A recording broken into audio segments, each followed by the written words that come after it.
square foot center at Michigan Central Station, funded by Usher and Big Sean. The space will give teen entrepreneurs a 5 to 10 year head start. One of the best investments I've truly ever made is in the future of Detroit. I believe in these kids. I believe in the opportunities they have. The new facility opens February 9th. Nike is under federal investigation as the EEOC probe claims its DEI programs discriminated against white employees. The agency is reviewing hiring and promotion decisions and alleged race-restricting mentoring. And Deontay Wilder stormed out of a TalkSport interview after refusing to answer questions about Tyson Fury. Wilder accuses Fury of being boxing's biggest cheater and clashed with host Simon Jordan before walking out. Get BIN News now on demand 24/7 on the iHeartRadio app. Watch us on Facebook Live. Then hear us on WBOK1230.com. Yo, turn it up. It's Gerod on the air, spitting truth in the booth. We ain't going nowhere. New Orleans City got us hard in the beat, but corruption creeping in, gotta take back the street.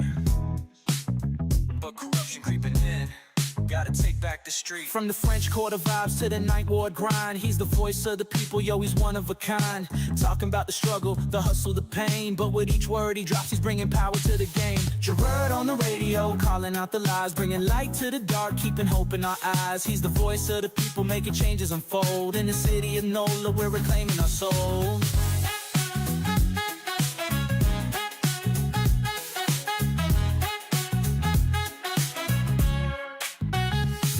Try to silence the truth, but he's loud and clear. From the bayou to the block, everyone can hear. Got the people united, it's a movement, no doubt. With his mic in hand, he's breaking all the clout. City eat the official scheming, yeah, they playing it slick. But Gerod's on the line and he's ready to kick. For the schools and the streets, he's fighting the fight. With a heart full of passion, he's igniting the night. Gerod on the radio, calling out the lies, bringing light to the dark, keeping hope in our eyes. He's the voice of the people, making changes unfold. In the city of NOLA, we're reclaiming our soul. From the jazz in the streets to the gumbo pot, he's the pulse of the city, giving all he's got. Together we rise, united we stand. With Gerod on the radio, we're taking back our land. So tune in, y'all, let the truth resonate. With Gerod on the mic, we're rewriting our fate. In New Orleans, the power is ours to embrace. Keep it real, keep it loud, let's uplift this place.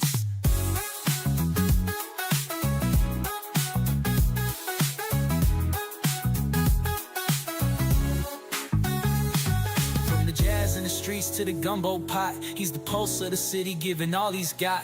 Together we rise, united we stand. With Gerod on the radio, we're taking back our land. So tune in, y'all, let the truth resonate. With Gerod on the mic, we're rewriting our fate. In New Orleans, the power is ours to embrace. Keep it real, keep it loud, let's uplift this place. Gerod on the radio, calling out the lies, bringing light to the dark, keeping hope in our eyes. He's the voice of the people, making changes unfold. In the city of NOLA, we're reclaiming our soul.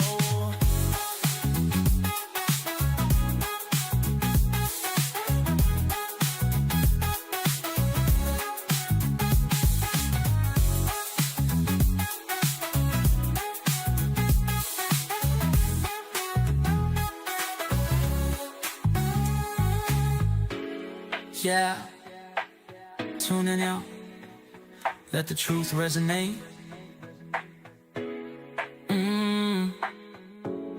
With Gerod on the mic, we're rewriting our fate. In New Orleans, the power is ours to embrace. Keep it real, keep it loud, let's uplift this place. Gerod on the radio, calling out the lies, bringing light to the dark, keeping hope in our eyes. He's the voice of the people, making changes unfold. In the city of NOLA, we're reclaiming our soul.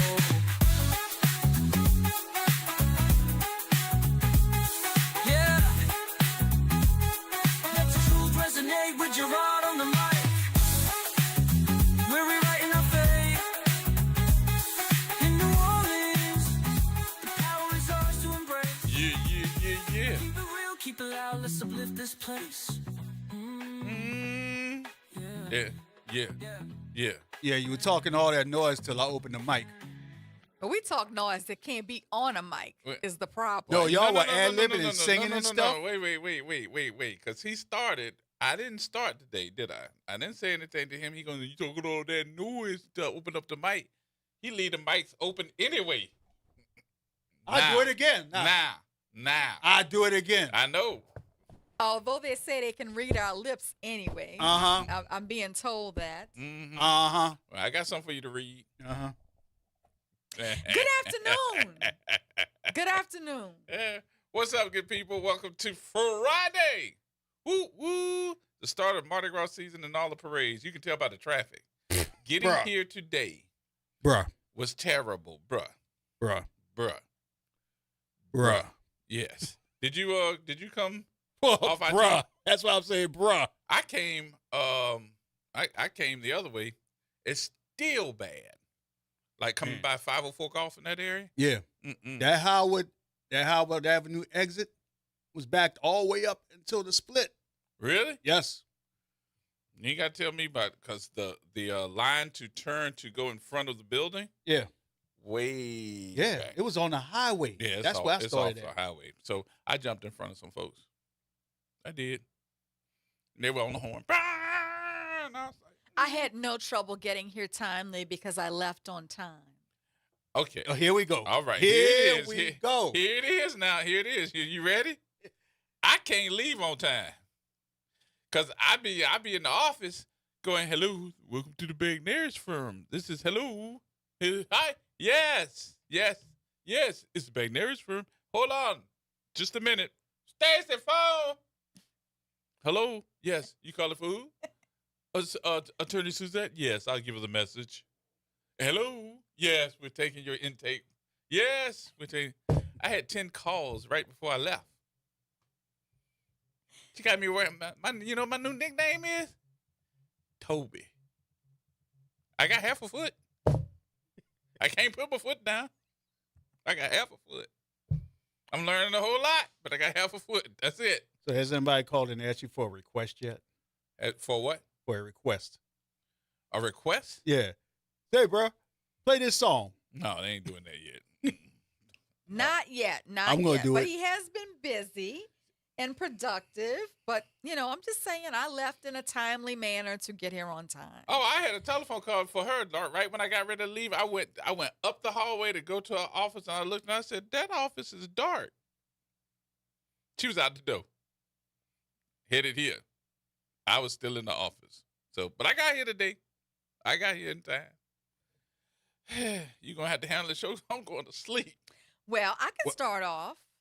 So today's show is going to be very direct, very grounded, and uncomfortable for some.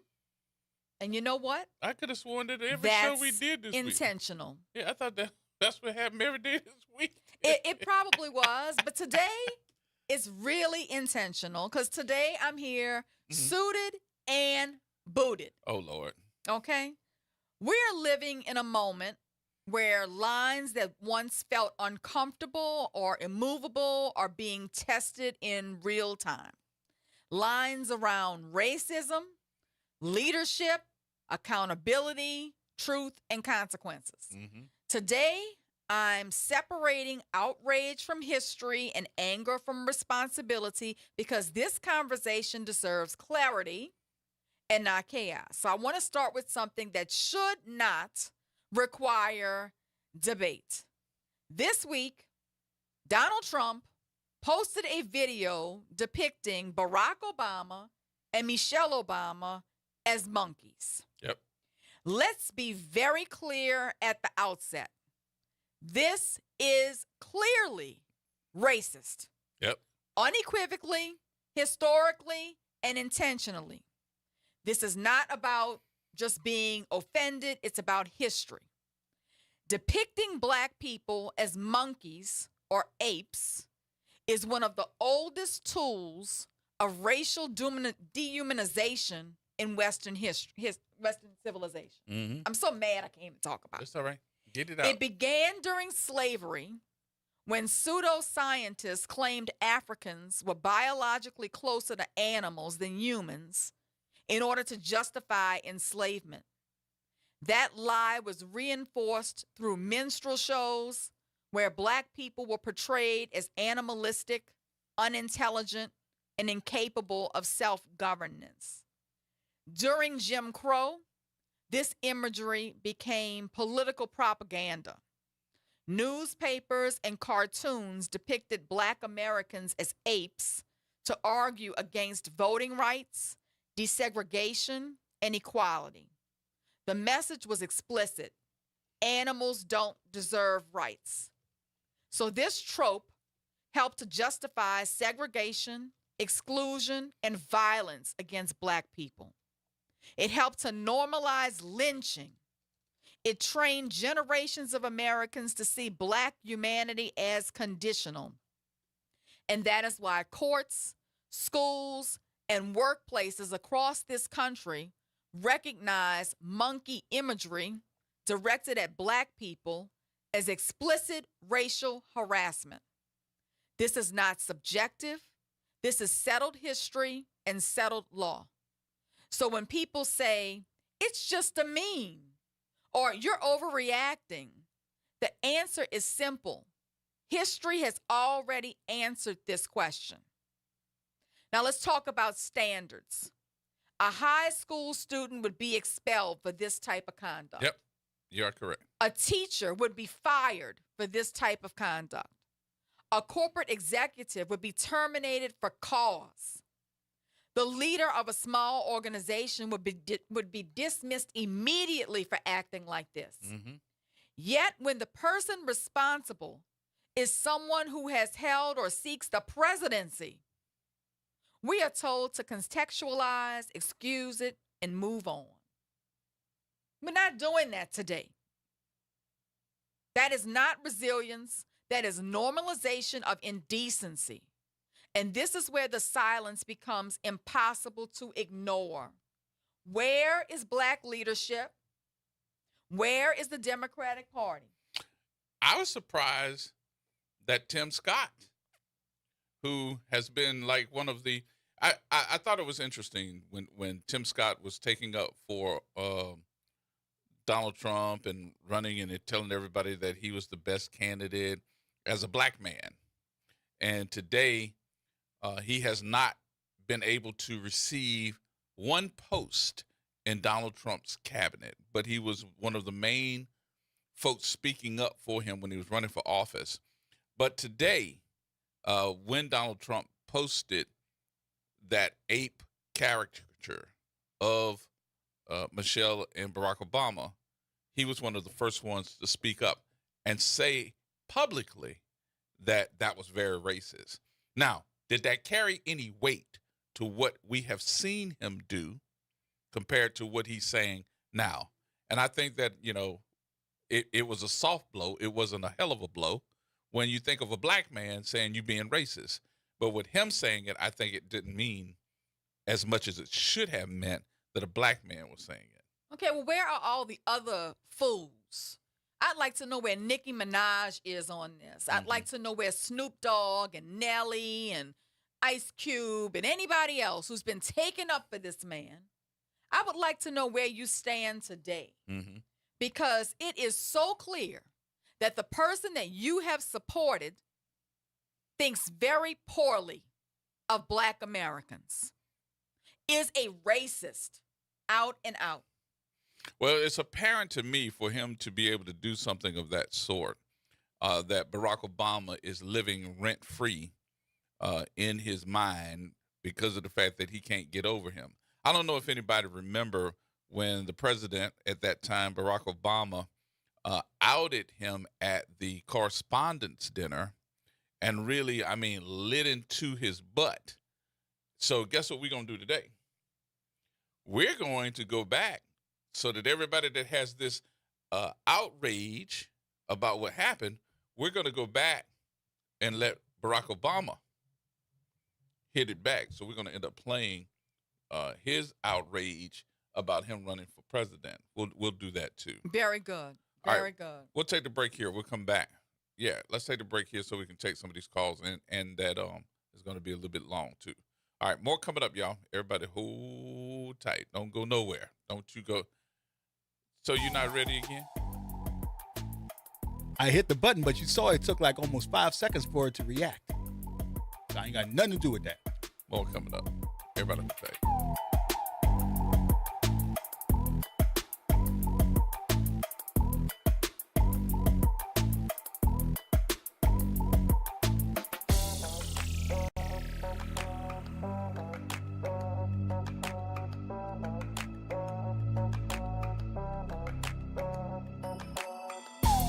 Norman Robinson is back. Can you hear me now? And he's taking no prisoners. Can you hear me now? Each weekday, Norman Robinson brings you commentary with Off the Top. The incident was shocking, disturbing, disgusting, disappointing, and sad. Each weekday, Off the Top with Norman Robinson is heard exclusively right here.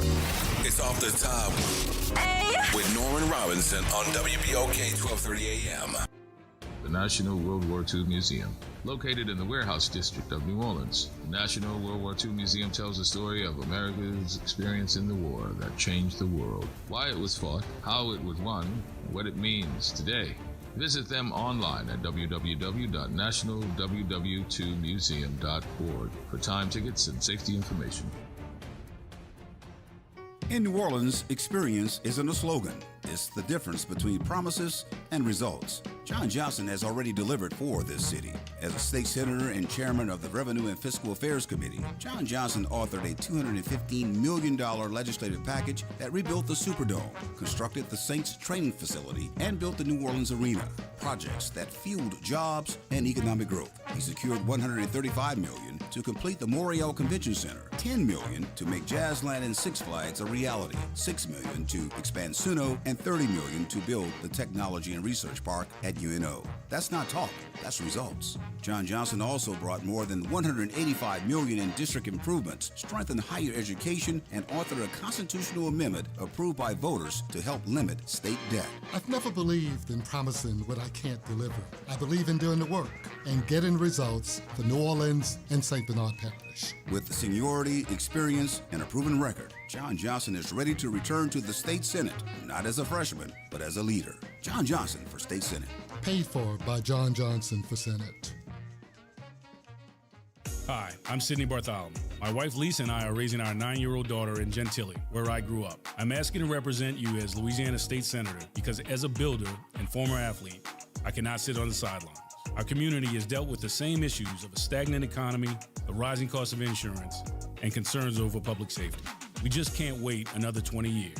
Vote for me, Sidney Bartholomew, number 2 on the ballot, and with your support, I will work to bring the resources we need from Baton Rouge home to District 3. Bring your crew and vote early starting Saturday, January 24th. I'm Sidney Bartholomew, and I approve this message. This message is paid for by Sidney Bartholomew for State Senate.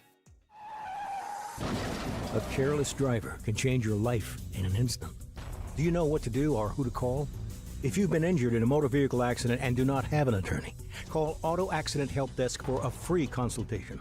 We can answer all of your questions and estimate the potential value of your case. Call Auto Accident Help Desk and connect with an expert personal injury attorney. Call 800-269-4524. 800-269-4524. Don't worry how to handle your medical bills, lost wages, and pain. We will get you the money you deserve. They got me way more than the insurance company offered. The consultation is free, and you do not pay any legal fees unless we win or settle your case. Make the smart call. If you've been injured in an auto accident, call Auto Accident Help Desk for a free legal consultation. Call 800-269-4524. 800-269-4524. 800-269-4524. Making a difference in the community. WBOK 1230 AM. Here we go. The reality check on WBOK 1230 AM. All right, folks, welcome back. Welcome back. The one, the only magnificent attorney in the building, y'all. That is Suzette Bagnaris. And T-Bone, you on line one. What you say? Good evening, folks. I had to get it in while I could fit it in.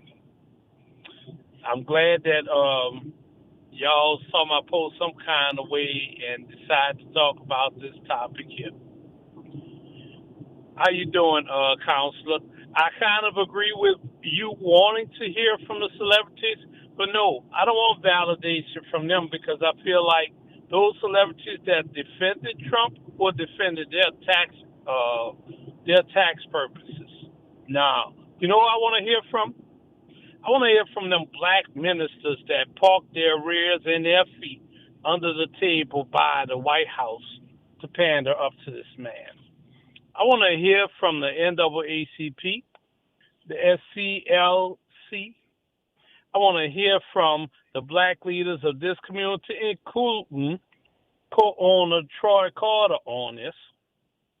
I want to hear from our mayor, who is leading a mostly black city on this. And I don't want to hear the same rhetoric that I'm hearing everywhere else. Oh, I'm appalled. I am shocked. Keep your falsities to your damn self. If you ain't sickened to the stomach and you are old enough to know about what happened during the civil rights movement and you voted for this man, shame on you. I think they should deliver a bunch of bananas to your house right now. Because as Ice Cube would say, this is what they think of you. This is what they think of you. This is what they really think of you. And I think that's the message. You know, I woke up this morning, I saw the memes, I saw the commentary about it on many news outlets, and I immediately thought about what black children are thinking about today. When the President of the United States does something like that, what do our children see, and what do they see in themselves as a result of it? You know, let's stop pretending this is an isolated incident, too. Because Donald Trump does not merely say racist things. Racism is not an accident in his politics. It's a through line. His agenda is racist, his language is racist, and his actions over decades have been racist. So this is not leading hyperbole. a party that literally, man, they literally called Michelle Obama a gorilla as well while they were in office. Does anybody remember that? Yeah. Barack Obama had to endure them calling his wife a gorilla while they were in office. I could not have been him. If that were me, sir, what did you say about my wife? Let me take the tie off right quick. Let me holler at you a minute. That would be me. I'm stepping back from behind my security group, and I'm dealing with you on the spot. Every black man that came from a black woman, that is married to a black woman right now, if you ain't pissed off over this, hand me your black card right now. Right now. You don't need it. I'll cash it in for you. Mic drop. Yeah, this behavior is absolutely indefensible. And the people who voted for him, I don't think that they can even pretend that this is defensible behavior now. You know, and what's angering me and really getting under my skin is that his supporters know who he is. They know how he speaks. They know what he is signaling. And either they are complicit by defending him or trying to spin it, or they're complicit with silence. So for those that don't know what's going on, let me go ahead on and read the story to give them the insight here. Trump deleted a racist video that was on a social media account that depicted former President and First Lady Barack and Michelle Obama as monkeys.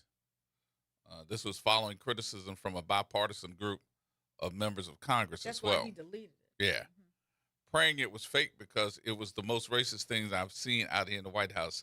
Senator Tim Scott said it's the most racist thing that he's ever seen. And I was like, wow. So before the post was deleted, the president should remove it. That's what Tim Scott came out and said, too. I mean, as a black man, which we have called him everything but, I thought it was interesting that he said it's one of the most racist things that he's ever seen. The post, a minute-long video, rife with conspiracy theories about voting machines in the 2020 election, cuts to short clip to the Obamas in monkey form, dancing to the tune of The Lion Sleeps Tonight, a 1961 song featured in the Disney hit The Lion King. So as much as it made people mad, I said to myself, I said, how can we turn that around? How can we that have that anger right now turn that around? And I want you to go back to when the president was getting ready to leave the White House. I'm talking about Obama. When he was getting ready to leave, he did the correspondence dinner, which led to making Trump mad. Just take a listen. And then there's a vicious rumor floating around that I think could really hurt Mitt Romney. I heard he passed universal health care when he was governor of Massachusetts. Someone should get to the bottom of that. And I know just the guy to do it. Donald Trump is here tonight.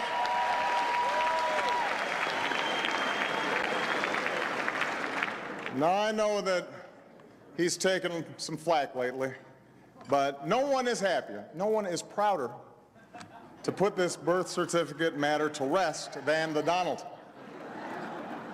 And that's because he can finally get back to focusing on the issues that matter. Like, did we fake the moon landing? What really happened in Roswell? And where are Biggie and Tupac?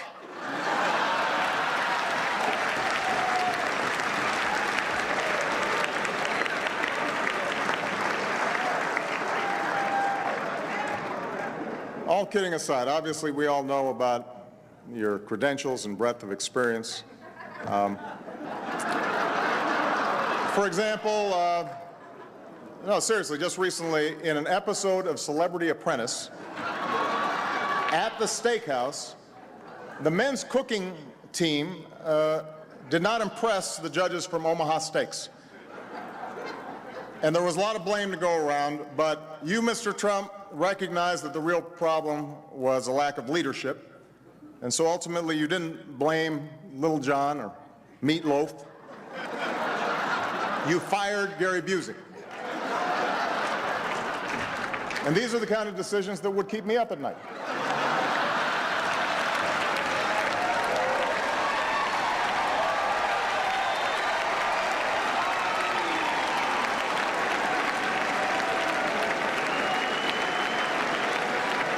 Well handled, sir. Well handled. Say what you will about Mr. Trump. He certainly would bring some change to the White House. Let's see what we've got up there.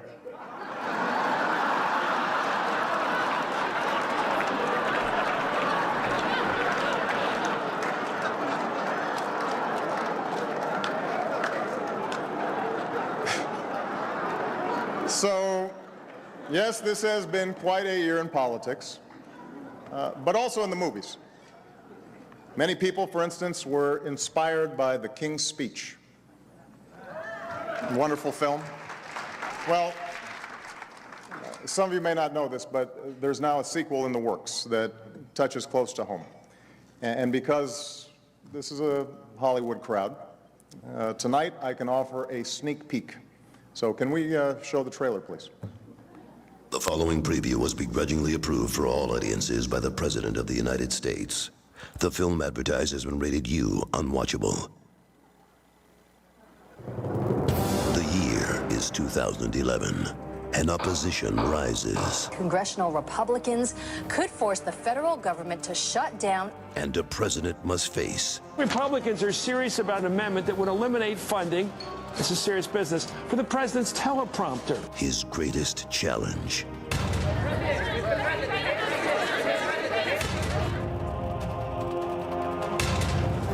From the people who brought you universal health care and the huge backlash to universal health care comes the incredible true story. As our economy added another 20, to say that, they say that doing that'll work Let's start over. The president has lost his prompter. Joe Lockhart, has he lost the magic? Savannah, he's gone from yes we can to no I can't. I can't get that. I will also visit Chile. I will All right, also there you have visit it. Chile. That gives you some idea Okay, of why let's try that again. the Trumpster was furious. I think this was one of the main reasons why he decided to run for president. It probably was, but Because he embarrassed him in front of all those people. I really think this is more serious than people are realizing. This same type of dehumanization of Black Americans through the depiction of them as monkeys was used to justify slavery, rape, family separation, and forced labor. In the 19th century, this imagery was used to portray, white performers in blackface were shown as being animalistic and unintelligent and violent and incapable of governing themselves. And I really think that's where he's headed again. But I want you to understand something, and I think we get some of the history lost here. This ain't the first time they did this. It's not. They did the same thing, not only to him, but they did it to Michelle Obama, and they published it in the New York Times. Not only that, they also had him and Michelle in the New York Times or the Washington Post, one of the two, and had them as Muslims with an AK-47 strapped to his back in a caricature. So this man has been out of office now for what, 8 years? And we sitting back, still going back to what he's doing.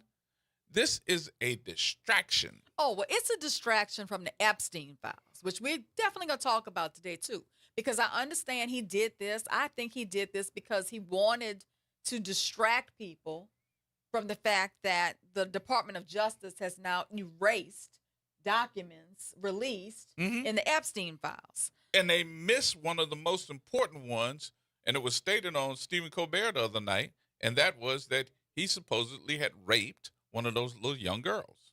Look, let's turn to that issue, because I think these issues are tied together. I think he did what he did with respect to Michelle Obama and Barack Obama, because he's trying to distract from the Epstein. All right, let's break them up for a minute. Michelle Obama releases her memoir the same day that Melania's so-called documentary comes out. Hers is a bestseller. Melania's flops. And then they come back and say, oh, it made $7 million. It's the best, da-da-da-da-da. And we all sitting back and saying, right, I don't believe it. Second of all, you're talking about this man living rent-free in Donald Trump's head ever since he got out of there. Donald Trump wants a Nobel Peace Prize. For what?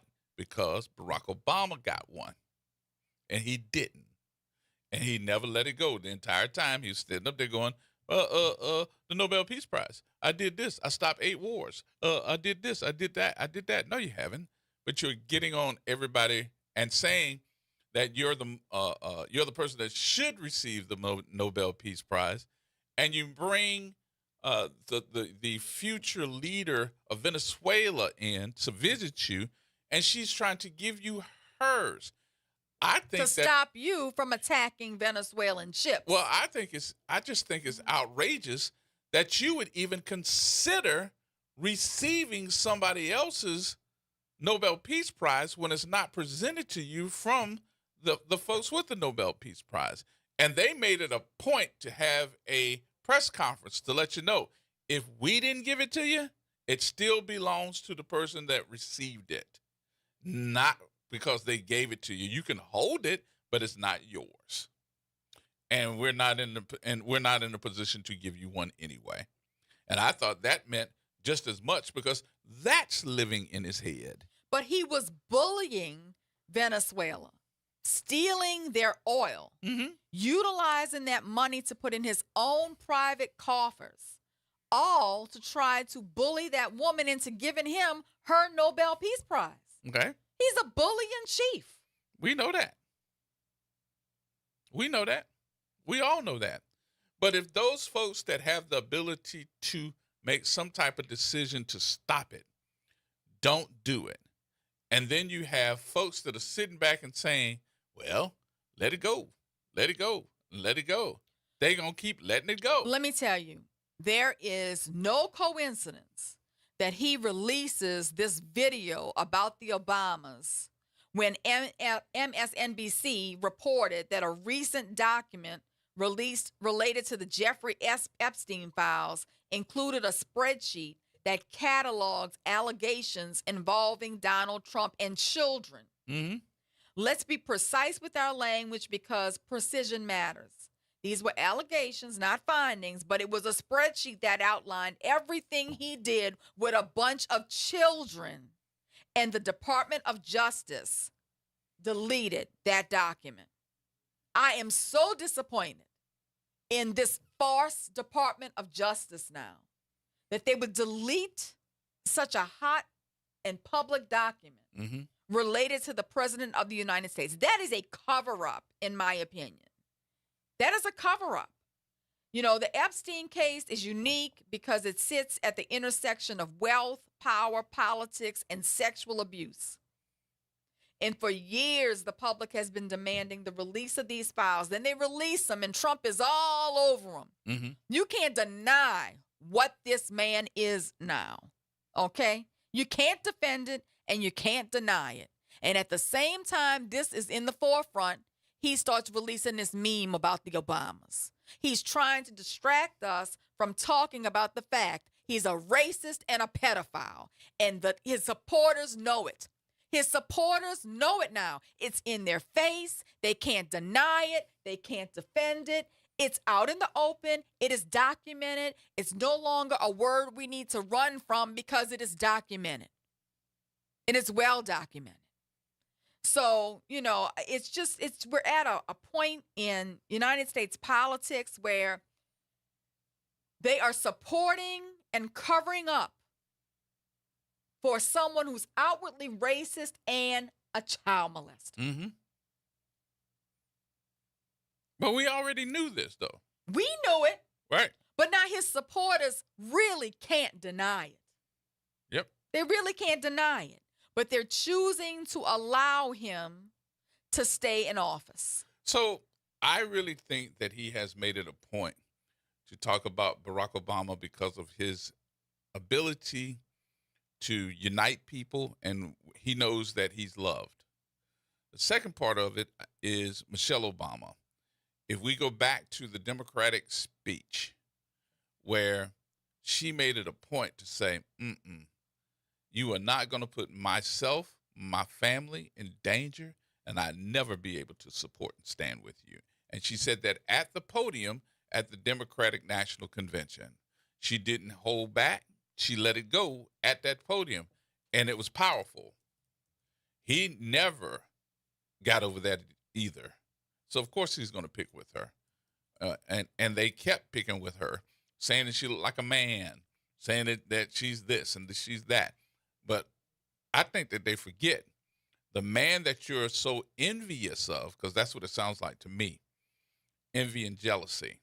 The man that you're so envious of and jealous of was actually trained professionally by this woman that you're calling an ape. Yeah. You know, I think it's time. I mean, look, it's out in the open. It cannot be denied. All these horrible things. I also think it's time to pull some of these black cards and stop inviting them to the cookout. You know, Kanye West, Lil Wayne, Ice Cube, 50 Cent, Kodak Black, Herschel Walker, Diamond and Silk. Candace Owens is starting to make a U-turn, and now she's starting to attack him behind these Epstein files. Okay? But still, she was a big conservative, vocal Trump supporter until she got too much heat from the Epstein ladies. Well, if you go back to, what's the two ladies' name, the black ladies that were always on Diamond and Silk. One of them died. Yeah. You know, but also... And I don't think he even went to a funeral. No, because he was using them as pawns. He's using all of these people as pawns. I mean, Nicki Minaj was so foolish that she thought she was getting a Donald Trump citizenship gold card. She's all over social media saying, "Oh, I got the citizenship card. I got the citizenship card." Come to find out, it was a fake. It was a prop. It was a prop. And she is, supporting Ain't that him. like the $5 million card? Well, wait. Yep. She thought she was getting it for free because she went and spoke at a convention for him, supporting him. So she's all over social media saying, I got my card. And then the White House issues a statement saying, that's a prop. That's not a real card. She's stupid. Yeah. She's completely stupid. Wow. I've seen pictures in my of opinion, I deleted all her music I had on my phone. I am no longer a fan. I'm not playing her music as a DJ. Absolutely I've not. seen people on Facebook throwing away her whole everything they had. They had a lot of stuff. You can't They're come throwing back it from all it. away. Don't come back from it. And what's really going to put the cherry on top is when you deport her ass. Right. Which is coming. Because now she's on social media bashing him because he gave her... Oh, she's bashing him now? Oh, yeah, because he gave her the false card, right? The fake card. So now she's in between a rock and a hard place, and she's kind of schizophrenic about it. Some days she's supporting, and some days she's speaking ill of him because of the fake card. Mm-hmm.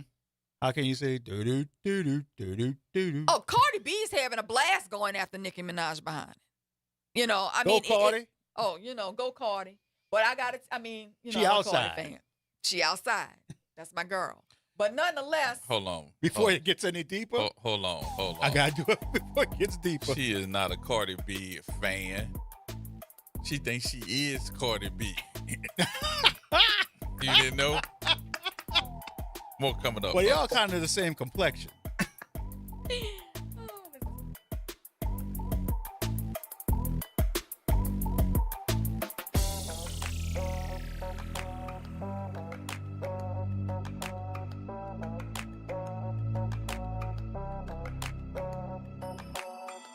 This is Monica Pierre along with Sally Ann Roberts Daybone, co-host of Your Power is On. Tune in Sunday mornings from 7 to 8 a.m. for music that feeds the spirit. Get your Sunday on. Right here on WBOK 1230 AM and WBOK1230.com, the station you listen to all day long. Hi, I'm Imani Godan, founder of GoDance. GoDance is a nonprofit interdisciplinary dance organization rooted in New Orleans, providing access to dance education and sustainable, wellness-centered art practices. Right now, you can be a part of this work by participating in our Key to Your Heart house raffle. Our programs are open, inclusive, and community-centered, supporting artists, students, and creatives at every stage. Your involvement helps expand access, education, and opportunity for artists of all ages. To learn more and get involved, visit GoDance, GAUDANSE.org. The Ron Kelly Show. Real talk, bold truth. Tune in for your weekly dose of unapologetic conversations that don't dodge the truth or dilute the message. Stay informed on the issues that matter most on The Ron Kelly Show. Every Monday at 7 p.m. on WBOK 1230 AM. From Gentilly to New Orleans East, WBOK is what New Orleans is talking about. WBOK. Here we go. The reality check on WBOK 1230 AM. All right, folks, welcome back. Welcome back. It is Friday. Yes, indeed. They said the weather's going to be pretty good, too, for all of you that are going out to the parades, the Mardi Gras parades here in the Crescent City. So make sure that you're out there, have fun, but be safe and pay attention to your area, all right? The extraordinary one is in the building, y'all. Suzette Bagnaris joins us and said, what you got for us today? Hey, happy Friday. I would like to know where's a statement, and I know people are going to call me petty, and I don't care. Where's a statement from our current mayor who met with him? These unfortunately are the times that we're living in, and with this remark and all the stuff that's happening politically, even how we have black people not supporting qualified black people in this city, if we don't make the choice to get involved, it may be too late. Y'all have a good weekend. All right, brother, you too. I don't, and I guess that I'm not surprised. I'm not surprised. And I'm surprised that everybody else is surprised. I really am. I don't know why. What you think he gonna do? He has proven time and time again. Do y'all know that he is now giving orders for the folks in Philadelphia to pull down the mass paintings and sculptures that they have at one of their museums that depict everything that happened in Black history, and he's having them take them down At the national parks too. Yes. What do you think he's gonna do? My mama always told me it only takes one person to show you who they are, and when they show you who they are, you need to believe them. He has shown over and over and over again who he is. Why do we expect anything different? And I'll add this to this. This is my 2 cents. Those folks that voted for him and drink his water and stick with him, you're just as much at fault. You're just as racist as he is. And I don't care if you're white, Latino, or Black, because Black folks can be racist too. Let me tell you, when I said I was suited and booted, I really mean it. Mm-hmm. Anybody who's defending him, don't get on my social media page and defend him. Don't call my phone and defend him, because you're going to get it from me. Mm-hmm. I'm coming for you. Oh, Lord. Okay? Don't do it, because I have zero tolerance for him and for people who support him. Timber, I need you to get me a number. Zero tolerance. Give me a number. I need Cardi B's number. Can you get it? Could you get it for me? 1-800-OUTSIDE. Mm-hmm. There you go. That's the number. I'm telling you, I just have very little tolerance for it. There were people during the election, during the campaign, Black people coming on my timeline saying why they couldn't vote for Kamala, why they were going to vote for Trump, or why they were going to sit it out. I don't want you on my timeline either. Don't come, because you are responsible for putting a racist and a pedophile into office. So what's been interesting, and I know this is going to set some people off, but I got to put it out here. What has been interesting to me in this whole scenario of us being mad about the racism, us not saying too much, us not having a voice, a vote, looking for our leadership to do. Do y'all realize that the folks that have tried to hurt him, the people that have hurt him, the people that have taken pot shots at him, the people that's tried to murder him, assassinate him, it ain't us. It's them. It's them. Think about the guy that shot, what's his name? Kurt. White guy. Oh, it's all, look. And they just took the guy down that was across the street from Mar-a-Lago trying to take a pop shot at him. They just put him in jail for life. Because those people have FA'd and FO'd. Okay? They voted for him, and now they have FA'd and FO'd. Yes, indeed. They've lost their jobs. They've lost their health insurance. Okay? They're losing their welfare benefits because more of them were on welfare than us. Mm-hmm. Okay? And now they have buyer's remorse. They're all over social media with their buyer's remorse.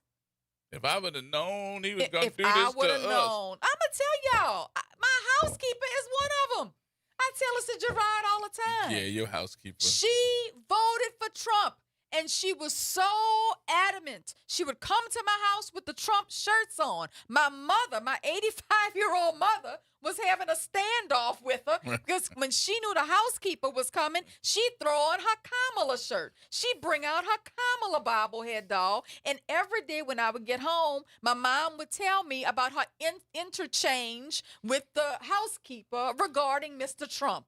Okay? Well, now she has to come in cover of darkness.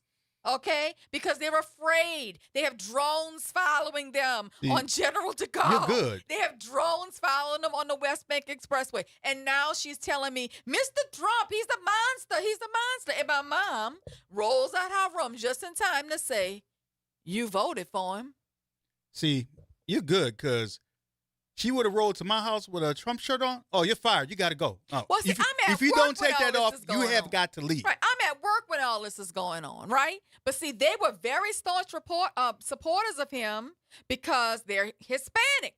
Stupid. And they, all the Hispanic people were all behind him on abortion rights issues and on his support of their issues and all this. Mm-hmm. He Okay. played them. There you go.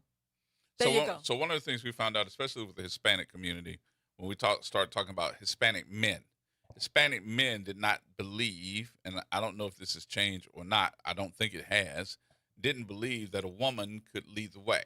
Because in many of the households of the Hispanics, the woman stays home, takes care of the family, food, whatever, and the man goes out to do the work.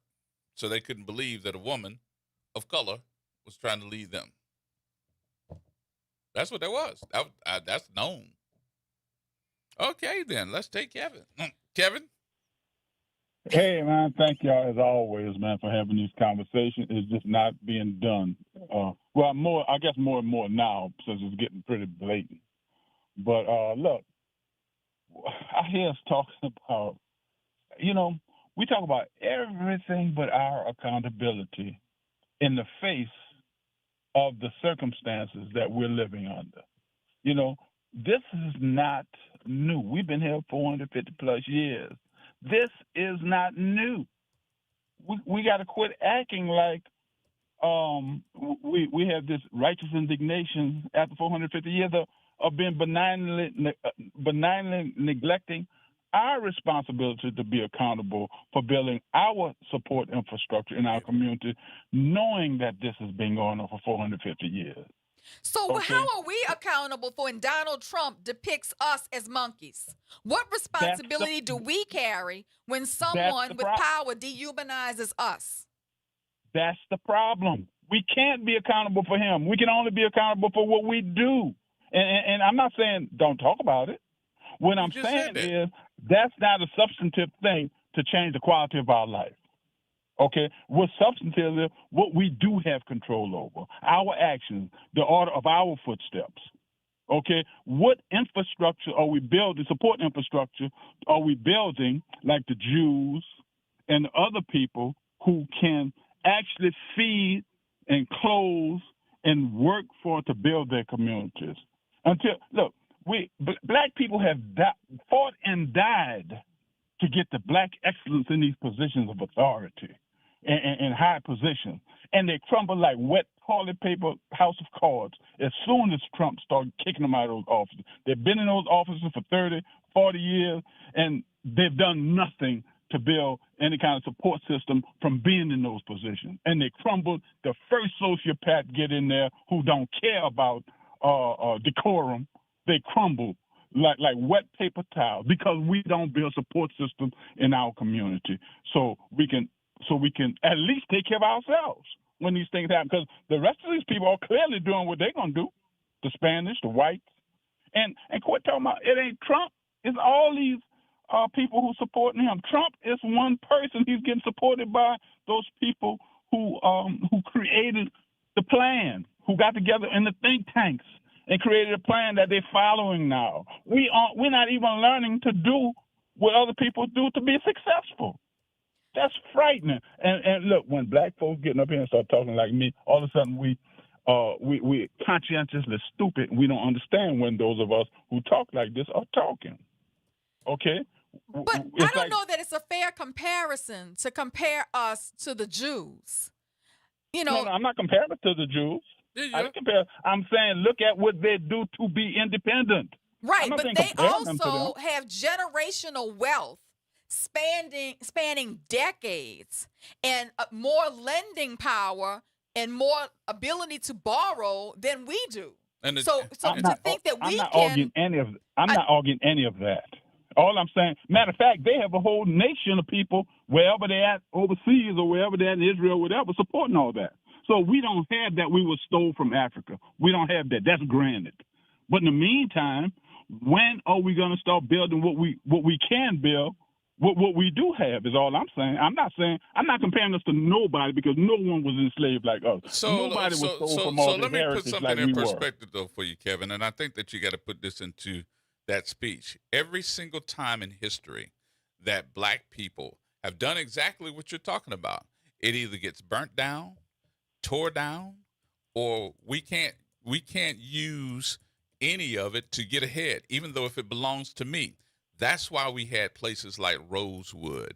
That's why we had places like Tulsa, Oklahoma, because we're doing exactly what you're talking about, and it was burnt down, it was drowned, it was hung, and it's like you can't get ahead. So we can talk a good game, but when we do for ourselves, and we are supportive of ourselves, we have what I would say that we end up having to fight for our lives, go run in a swamp so I don't get hung, shot, or killed by raven white men that don't like the fact that we have something and we fought for it and we put it together ourselves. So history ain't on your side in that conversation. Plus, we're the only race of people that came here in chains. Don't forget that and either. never got reparations. I can't argue history.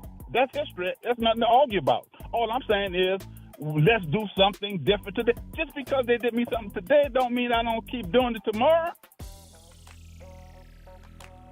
Okay. All right, we got to take a break. Keep building. Do it differently. Yep. Appreciate you, Kev. Thanks, man. Have a good weekend. Thank y'all. Thank y'all. All right. News coming up next.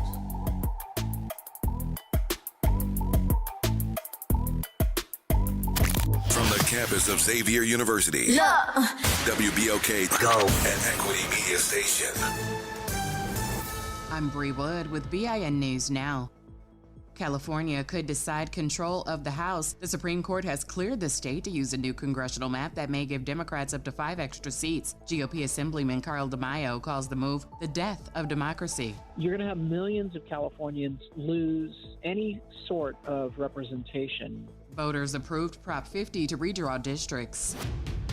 White Sox legend Frank Thomas is blasting the team for leaving him off a Black History Month graphic. Thomas says the franchise ignored his records and contributions despite him holding major club stats and winning back-to-back MVPs. And Don Lemon will speak at the 2026 On Air Fest after his arrest during an ICE protest in Minnesota. He'll lead a no-nonsense talk on the shifting media landscape on February 25th, with the festival starting February 23rd. Get BIN News Now on demand 24/7 on the iHeartRadio app.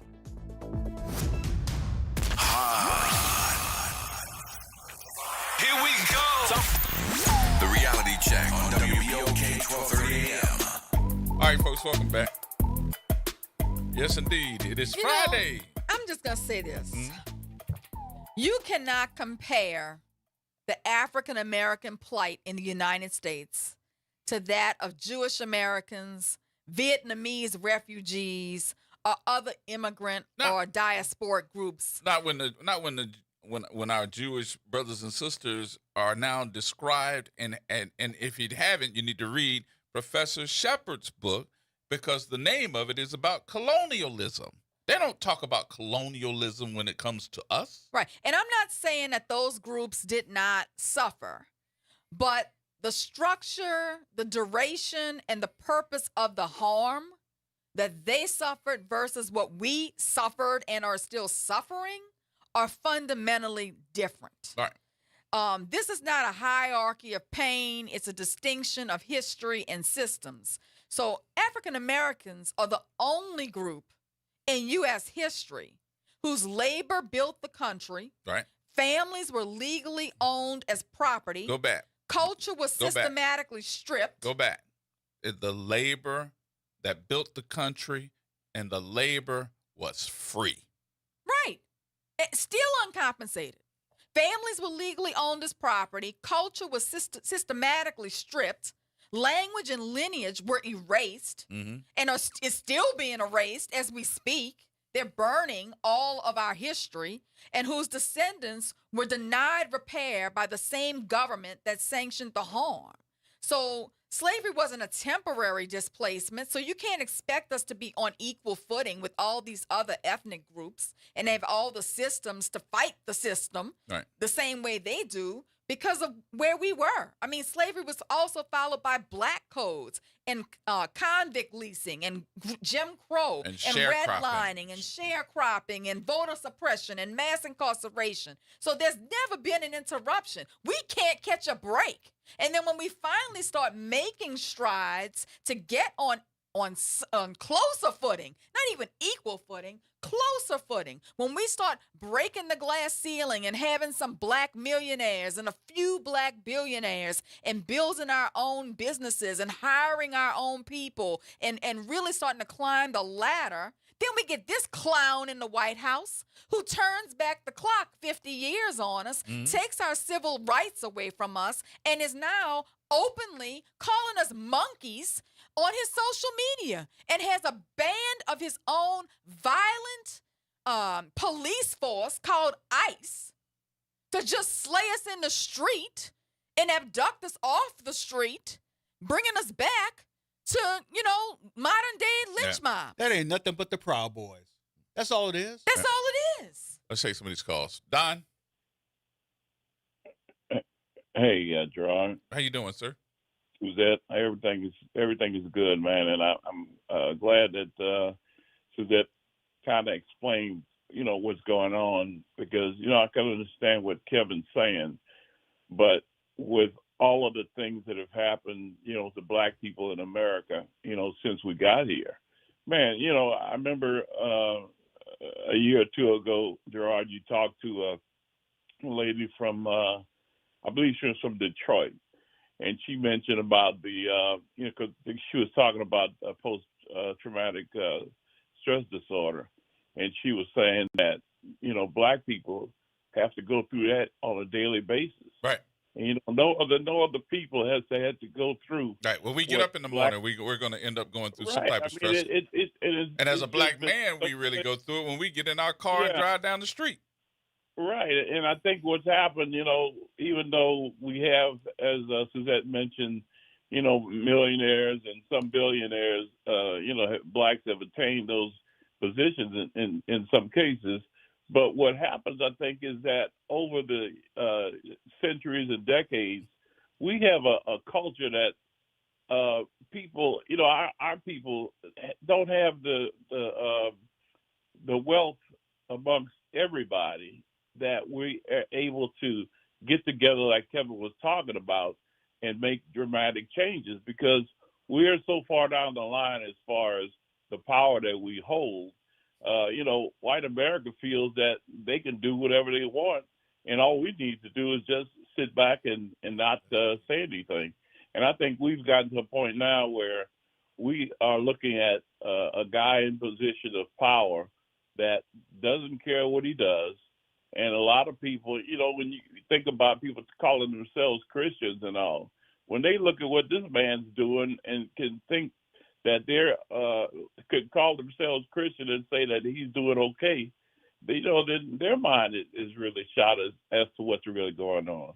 And I think that bringing this thing out is hopefully opening up a lot of people's eyes, especially those blacks that Suzette mentioned, that have aligned themselves with Trump over the years, and they should be able to see exactly what this man is about and know that you can't continue to say that you're on his side. So anyway, y'all just keep up the good work, and I'll continue to listen. All right, Don. Thank you, brother. Have a good weekend. Sure. All right. Hey, Ron. Hey, what's up, man? How y'all doing? What's going on with you? What's going on? How you doing, Mr. Turner Extraordinaire? I am doing well. How are you? I'm all right. First, shouts out to the Fatherhood Roundtable as well as the Hippie Newton Gun Club. Man, look, I agree with everything what Kevin was saying. I don't think he was trying to put us on the same playing field with everybody else, but what he was saying is that one of the big reasons why we are in one of the vicarious situations that we continue to be in, because once we do decide to, redo Black Wall Street or do Tulsa, well, Tulsa is Black Wall Street, like the Rosewood and things like that, we begin to turn into the very thing that we take and run from and fight against. I mean, you look at the politics of this city right now on the local level, right? A lot of people that we continue to vote in over and over again is worse than the actual slave master. Like, we escape the plantation and then we become worse than what the slave master was to us. So I don't think that the brother was trying to compare us and our plight to everybody else. But what from my perspective of what the brother was saying is that, some of the stuff that we see, even when it comes to the person that's currently occupying the White House right now. That is our fault because, again, when you sit back and look at the civil rights era, right, a lot of us, once we was able to get a seat at the table with those white folks, we felt like we made it, like we arrived, but we ain't got to work as hard. Once we got Obama in office, we didn't hold Obama accountable for anything. We didn't even have an actual plan. We didn't even have an actual plan in place to give to Obama to say, this is what we want, right? We see what the Orange Man is doing right now in the White House. He don't give a damn about who supporting him, who's doing what. He's doing exactly what he want to do for his people, you know what I'm saying? But when we get in office, we want to take and please this one and please that one. And then, again, when some of us do get in office, we already bought and paid for by the people that we fighting for, so we got no choice but to do what they telling us to do. So what would be your answer to what we're supposed to do when we get in office? Let's say you ran today, and we put you in office, and what would you do? The first thing I would do before I even think about running, you have to have a track record with already doing what you're saying what you're going to do, right? The first thing I would do is take care of the two things that we constantly deal with: poverty and miseducation. Poverty and miseducation is the number two things that constantly goes on that we don't deal with, but we expecting change to come. That's number one. If we ain't dealing with poverty and miseducation, we ain't gonna never get nowhere. That's why we keep on having these same old conversations and doing exactly what not need to be done. When you look at New Orleans East, everybody keep on saying beautification, this, that, and the third. But where is the real economics coming from? Right? When you look at the trauma that our children are suffering from Hurricane Katrina, still to this day right now, we blame them for stuff they don't even know what they got going on with them.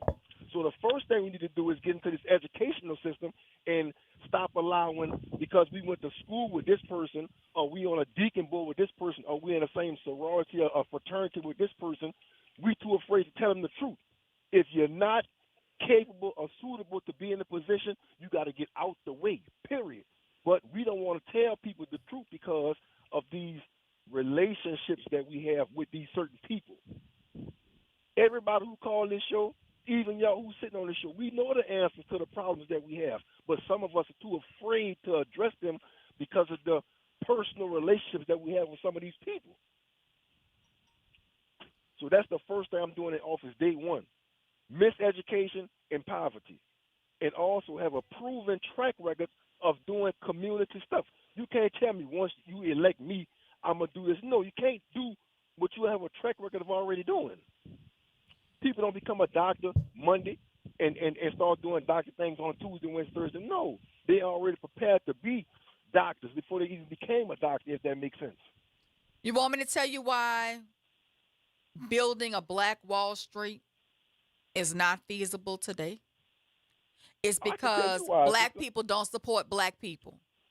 If I walk into Morris Bart's office right now, or Chip Forstall's office right now, Black people, wall to wall. Y'all think their water's wetter? You think their grass is greener? If I walk into Chase, I bet how many of y'all are banking with Chase, banking with Whitney, banking with, Capital One. You're not banking with Liberty. How many of y'all are supporting WBOK? How many of y'all have ads here? Really. You're not supporting your own. And that's why, developing a Black Wall Street just isn't feasible. That, in addition to the fact that now they're taking away the ability to have Black doctors and Black lawyers because they're taking away funding to pay for those. They're taking away minority scholarships. They're putting limits on how much you can borrow. It's more difficult today than it was, in 50 years ago to start a Black bank. Okay? So it's becoming more and more difficult to do this. I think it was easier to build a Black Wall Street when we didn't have going to their schools and banking with their banks and hiring their professionals. I think it was easier to have a Black Wall Street then than it is now. Hey, Ron? I get Oh, yeah. I'm still here. I get all that. I mean, you can go as further as that. A lot of us who, even in the movement, right, including myself, and y'all know I'm out here with the Black Power movement wholeheartedly. You know what I'm saying? But guess what? I'm still sending my children to these white institutions because I want them to be. Oh, my child was the first one to get in all this. And to go back to what you were saying, sister, about how blacks don't support blacks, a lot of these people with black businesses, right, they not doing what they supposed to do. And then they want to turn around and play the victim card when nobody's patronizing them. How many black businesses went into and was could have did this and could have did that, and you getting piss poor service. But then they want to turn around and complain because, again, they're not doing what they're supposed to be doing. So, like Kevin said, a lot of things we need to take accountability for that we really don't. And we take and make excuses for our shortcomings because you can't tell me every black business is doing what they're supposed to be doing because that is not the case. That is not the case. Because, but are you holding them are you holding them on the same level of accountability that you hold white businesses? For example, I'm going to give you an example just from my own profession because I know it, right? You walk into some of these white law firms and the first thing they do is they give you a loan. Well, first of all, we're not supposed to pay for cases, but they give you a loan the day you walk in. Why? Because they got relationships with lending institutions who underwrite those loans, who can give these clients these loans right off the bat. Okay? When a black lawyer does the same thing, they get disbarred. Yep. Okay?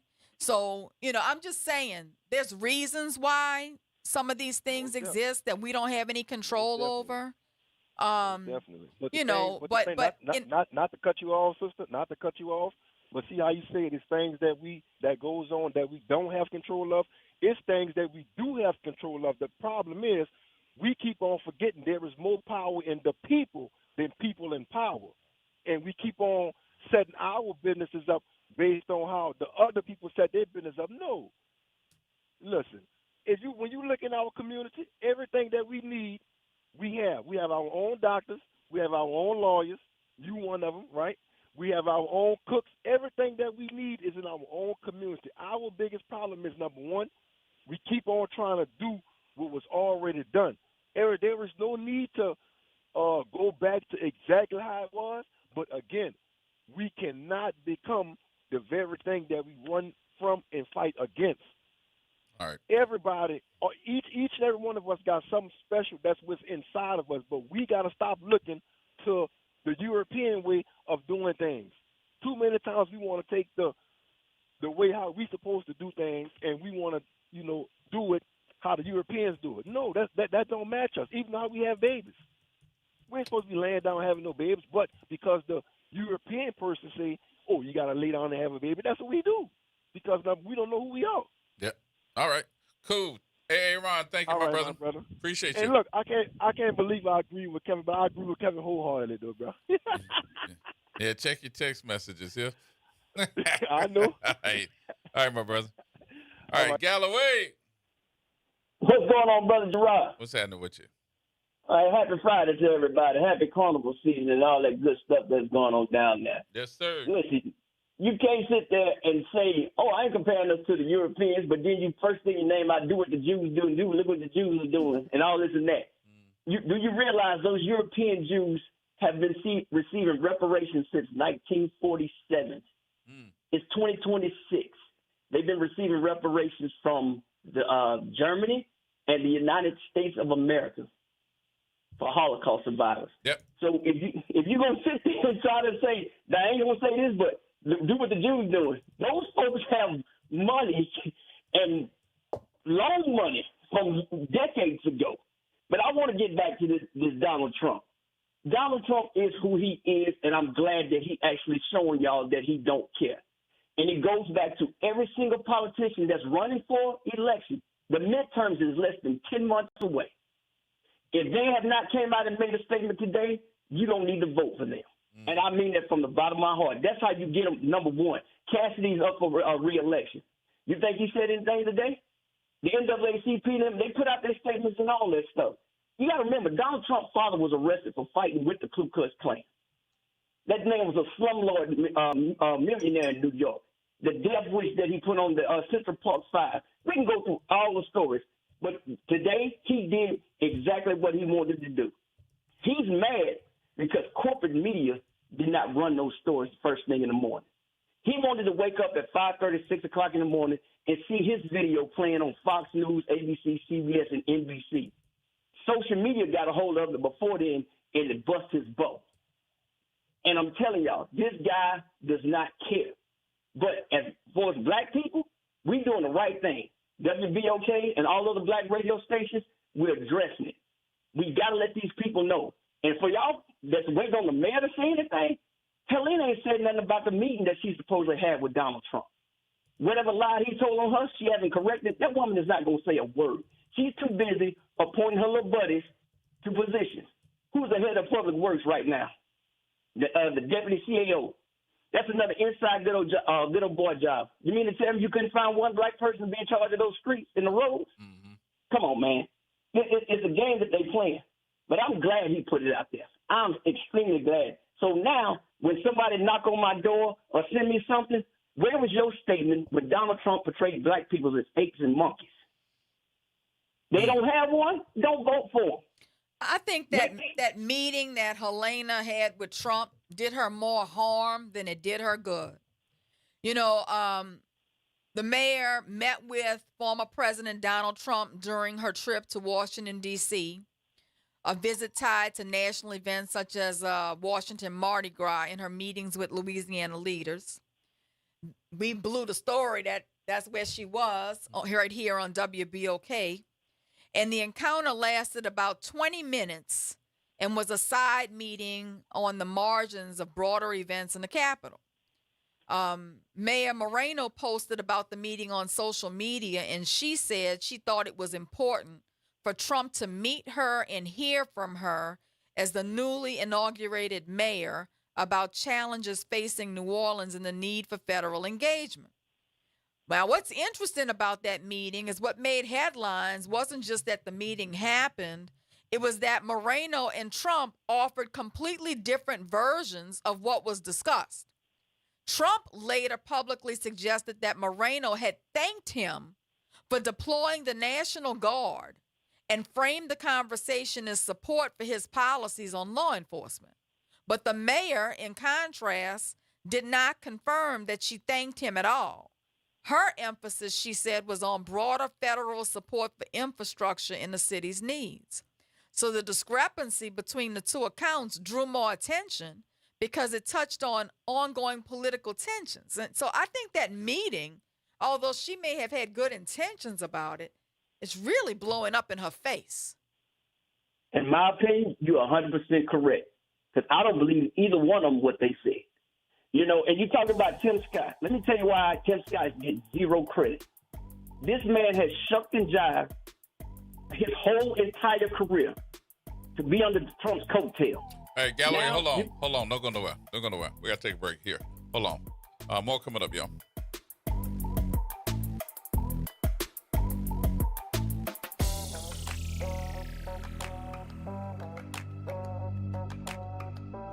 This is the Bloomberg Black Business Beat. Decades ago, black entrepreneur Richelieu Dennis founded Sundial. It's the brand behind the popular Shea Moisture line of products. But after building the business into a big success, Dennis sold it to a major company, Unilever. A move that confused a lot of people in the black community. In a conversation on Bloomberg, Dennis explained the reason why he made the move and why he's continued to make similar moves. The impact of having sold Sundial to Unilever mean that we were able to invest in Honey Pot, grow and scale that business. We were able to invest in Mayel, build and scale that business. Both of those businesses are the highest dollar value transaction that a black woman has had in this country. In 2017, Dennis founded Essence Ventures, an independent black-focused consumer tech company. I'm Bloomberg's Justin Milliner on the Black Business Beat.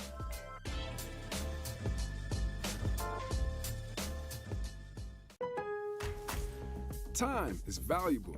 That's why Lowe's Blueprint Takeoffs turn blueprints into quotes faster.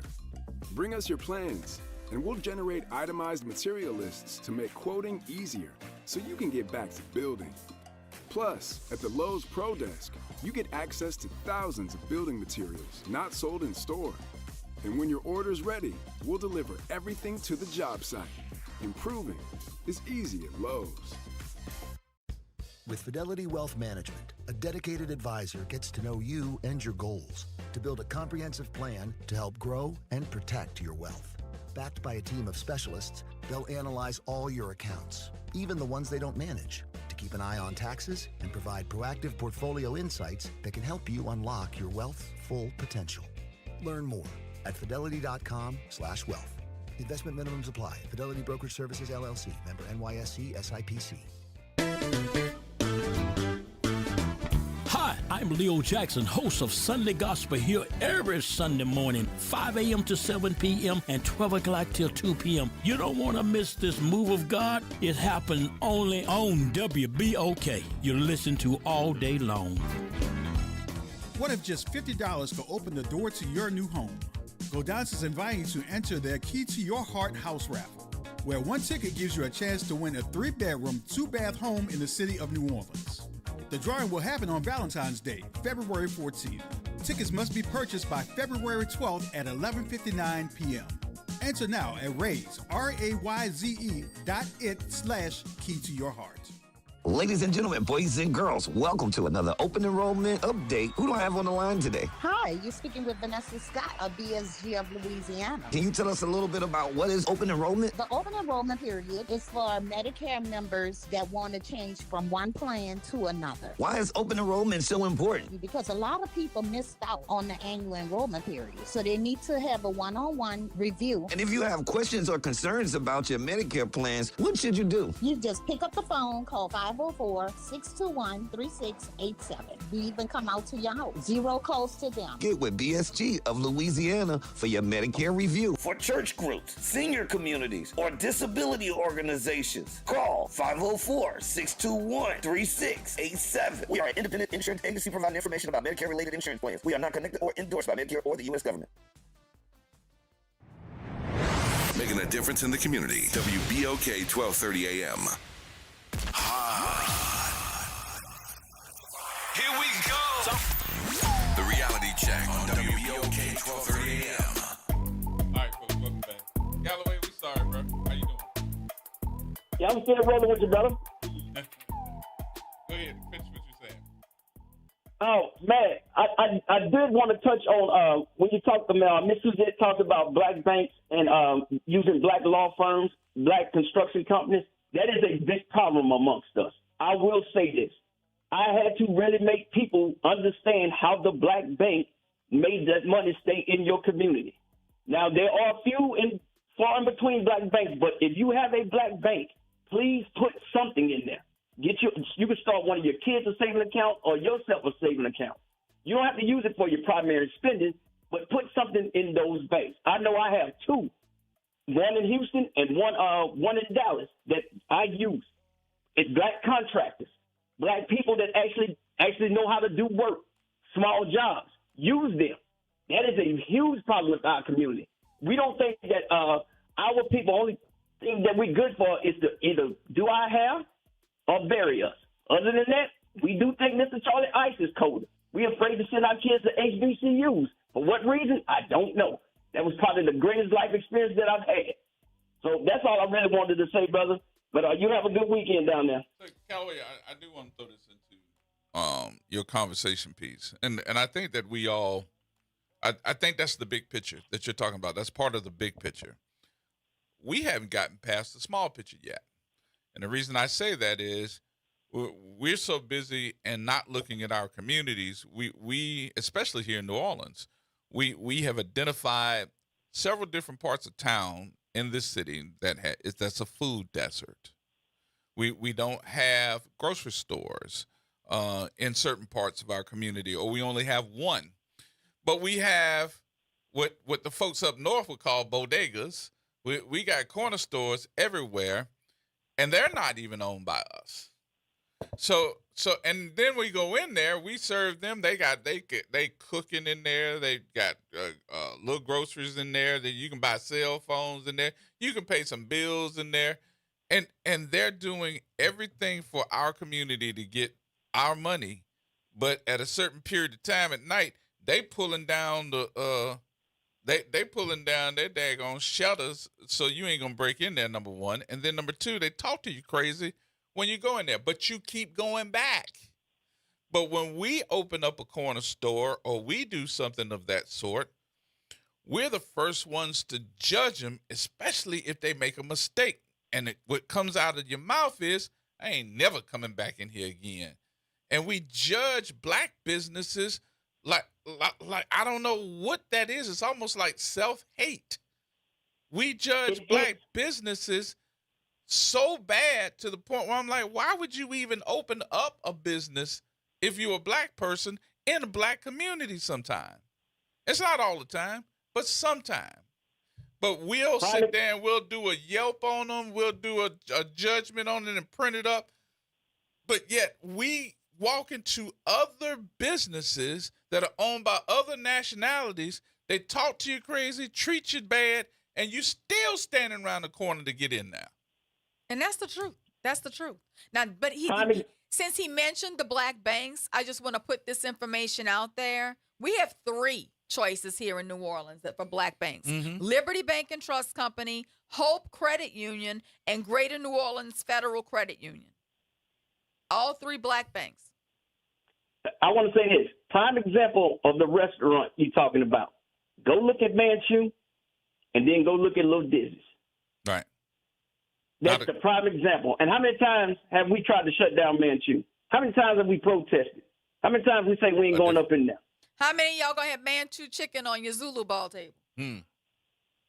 Exactly. Or golden wings. You're not gonna go get catered from Little Dizzy's. I'm gonna say I hired a black caterer for Zulu ball. I always do.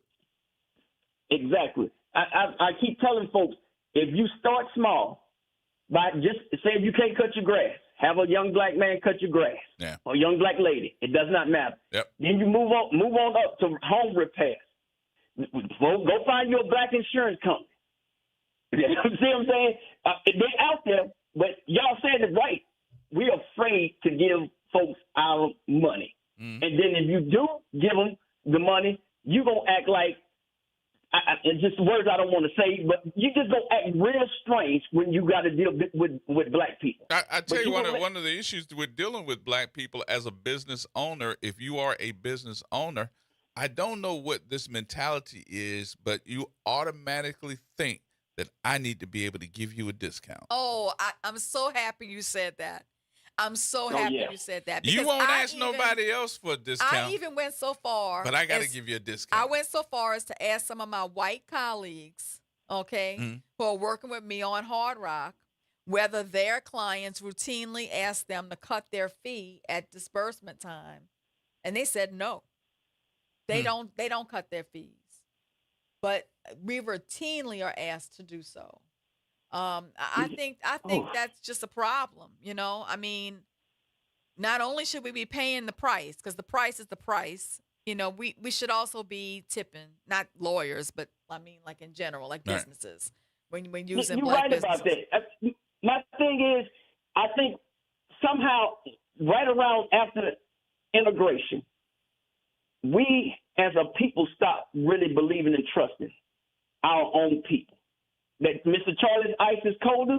I believe folks stop going to Circle Foods and start going to other places. It has just been going on and on and on and on ever since then.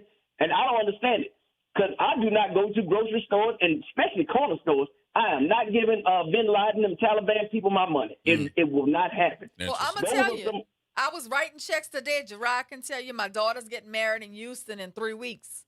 Just about every vendor is black. I'm bringing 2 black event planners from New Orleans to Houston because I feel so strongly about that. They had a recommended vendor list. Well, I didn't take any of their recommendations. No. That's how you got to do it. And we got to pass it on. We got to let our people understand the importance of circulating your black dollar. There you go. Because you can take that dollar to those Koreans, Mexicans, whites, and other people. They really don't want you in their restaurants or in their businesses. Even the ones that do your fingernails, your toes, your eyebrow arches. They only want your money. So they talking about you in a different language. But if a black girl charges you $10 or $15 more to do your fingernails or toenails, just like a black barber would charge you an extra $20, $30, we gonna throw a fit. We gonna go crazy. Oh no, I ain't coming back there. It's too expensive. I'm gonna go down over there. And they only cutting it for $10, $15. All right, That's a big problem. Let's All get right, these brother. other Thanks for taking calls, my brother. I call. appreciate you again, man. Have a good weekend. All right, Kevin. Kevin? Hey, how y'all doing? Good. Very good topic. Y'all hit on a lot of interesting parts, and y'all was correct about a lot of stuff. I do think that one of the main reasons why that we are not unified is we got to get back to loving on each other. When you go back to the 40s, 30s, 40s, and 50s, even though we was getting lynched, we still had a community and we loved on each other. The love is lost in our community. Once we start looking at each other as brothers and sisters, then we start going back to support each other. Well, Kevin, one of the things to not to cut you off, but I want you to add this into your conversation when we start talking about love in our communities. We've been traumatized in our communities and understanding what love is. You got to remember, the federal government didn't want you with your woman if you were having babies. You couldn't stay in that house with that woman if y'all weren't married and you needed to pay child support. And if you didn't, I'm going to put you in jail. We were also the number one, men were the number one folks that were put in jail, still are in some communities. Then, of course, we got hit with the drug wars. Oh, what happened? Crack. We weren't doing cocaine. We couldn't afford cocaine. We were crack babies. We had so many things that ended up in our community. And when we were asking for help, we didn't get it. But if you were hooked on cocaine, oh, you got all the help that you needed. We got the cheap drug. And what do we get? We got Nancy Reagan saying, just stop. Just say no. That's all we got. You stole my thunder, G. So I was going back and hitting to the person where they have a saying, if you remove something out of two generations, then the results of it, whatever you're trying to remove, it shall happen. Mm-hmm. So they took a lot out of the community, just like you said. It's obvious that it was a plan, and we see the plan right now, the influential. So I do think the answer to that is when I say we go back to not looking at just the community. I'm talking about self-love. Right. So when you love yourself, you see your brother as yourself, and that's where the love comes from, man. So now, like the attorney said, I agree with the attorney. I'm not going to say that we are away from like a Black Wall Street, but the problem with that is because we are resilient people. Anything we put ourselves together, we accomplish. They have a plan for us not to thrive. But I think and I believe, glory to his name, that their plan, what they have, is coming to an end because their own plans for themselves is crumbling right in front of their face. I think the only thing you got there, though, Kevin, is as their plan is going away and crumbling as we're talking about it, you got those other folks that are part of that plan that are now sitting down and coming up with new policy. See, what we are not paying attention to is policy. Policy negates all of us if we're not paying attention and understand, or even have the folks that know what it is explaining it to us when we need it the most. Policy will set you in the corner. Policy will take you back to Jim Crow if you don't read it right. That's where education coming in, right? That's where education coming in, right? That's when our elders come in, right? Telling us about our history and showing us the way. But again, with the love of looking at each other, we don't even respect our elders. I grew up at the time, and you was on a bus, and you was a young man. You was taught to get out that seat and give it to an older elder, older woman. You don't see these things now in our community.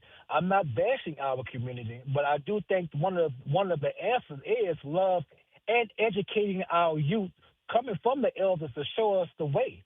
So that the elders been through something that we've never been through. They've been through Jim Crow. They've been through segregation. They've been through these things.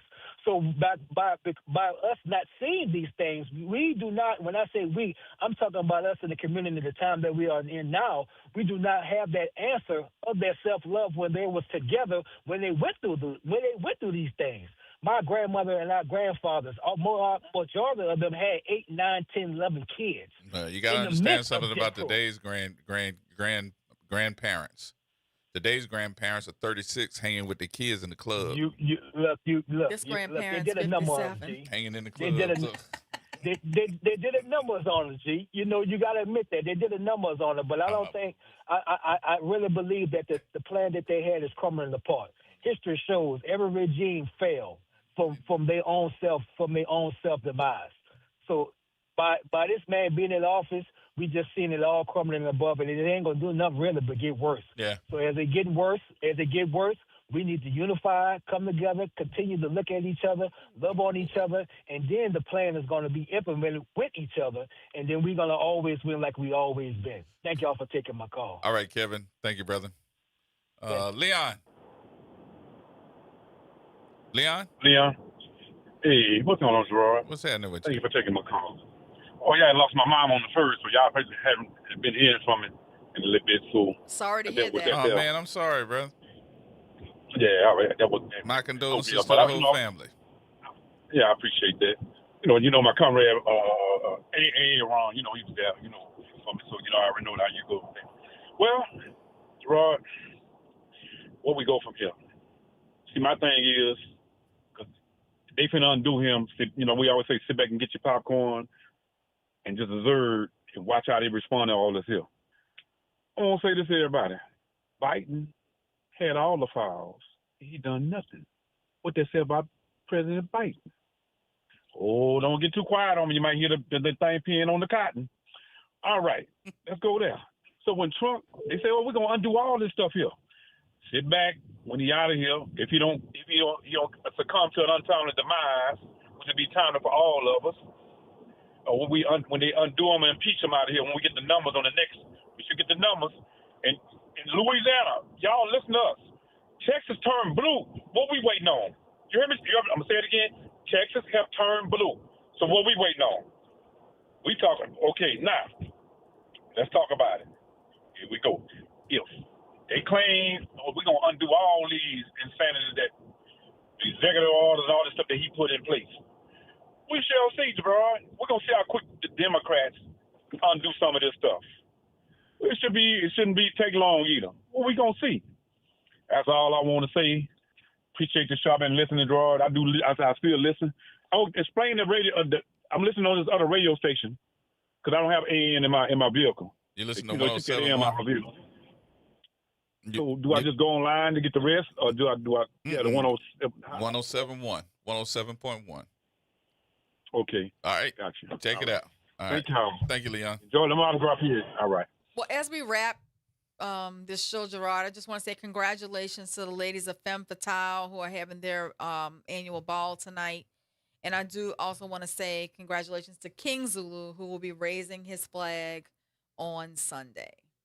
Oh, that's a whole lot going on this weekend. A whole lot going on this weekend. Please be safe out there. So we also have these ladies that are getting ready to do something. The date is on March the 7th. March the 7th. The ladies in white and blue, the Zetas. Oh, watch out, because they want to make sure that they are a part of the education process too. So make sure that you are paying attention to these young ladies that are going to do this. Let me make sure I got everything here so we can do it. So it's going to be a Stepping for Scholars line dancing fundraiser to benefit scholarships. That's going to be on March 7th. It's going to be 6:30 to 8:30 at the Dryads YMCA, 2220 Aretha Castle Haley Boulevard. Tickets are just $25. You can go. It's going to be for a good cause. Plus, we want to make sure we send our kids to school. So every little bit helps when you're going to a higher learning education or institution. I also want to remind them that we're going to do our own Ghetto Gallia Hall. That's right. On Mardi Gras Day. That's right. At the Bagneris Firm, 1929 Jackson Avenue. We will be announcing from the balcony. Mm-hmm. So come on out and join us. We're going to have our own DJ. That's right. You paying $200 an hour? We're going to do our thing over there. So, I'm giving you an alternative. If you don't want to go over to Gallia Hall, come to Ghetto Gallia Hall. Jackson Avenue. There you go. So thank you to our Zeta Phi Beta Sorority Incorporated, the Alpha Gamma Zeta chapter for doing what y'all doing with the Stepping for Scholars and making sure these kids get a chance to go to school. We're going to be leaving out a little bit earlier today so that our producers can get straight for another broadcast is going on too. So we're going to make sure that we get out of here and do what we got to do because we got to go into our break as well. Nyron, you with us? Gerod. Yay. Going on, G-Man. You the man. Yes, sir. Yes, sir. Yeah, just letting everybody know who's listening on AM and FM to stay tuned because we will be going live out here at the Maroon Workspace. Yeah, that's where we planned it at. So if you're coming out to the parade, you want to stop by and see some of your favorite people. I know it's me, Kimber, Justin's here, Charlotte, Jay, mainly the front porch, but 2 out of 3 ain't bad. But go ahead. Yeah. My bad. These kids that came up to me, these kids, they already playing football and cussing. So bring your family out here. We having fun. Y'all stay tuned at 6. If you still want to listen to the Arlington Gavin show, it's still going to be going live. We're just going to be cutting into him for his whole show. But Arlington Gavin is still coming in on the FM. Y'all stay tuned for DJ PJ's debut on WBOK. What's poppin' with PJ? He's going to be bringing us the beats and the mixes starting at 7 as well. So, yeah, we got big things happening tonight. So y'all stay tuned. All right, Nyron. Thank you, my brother. Appreciate you much. Have a good weekend. Enjoy yourself while you're out there. All right. Yes, sir. All right, brother. All right, we'll take a break. We'll take the break here. We're going to have some commercials, and we getting ready to get out. You good? Out. Going outside. Yeah, we're going outside.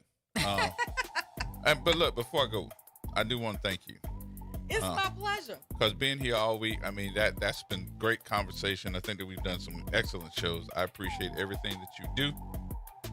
Anybody say anything, I need y'all to know 10 toes down for my girl. That's 10 toes down for my girl, Suzette Bagnaris. And don't forget, y'all, make sure that if you know somebody that's a part of working at the DMV and the Harvey State Office. Yeah, Harvey State Office Building off of West Bank Expressway, give us a call at 810-3995 because there could be some ramifications about them working in that building. It had asbestos in it. Thank y'all for listening. All right, see y'all next week. Enjoy your Mardi Gras. Be safe.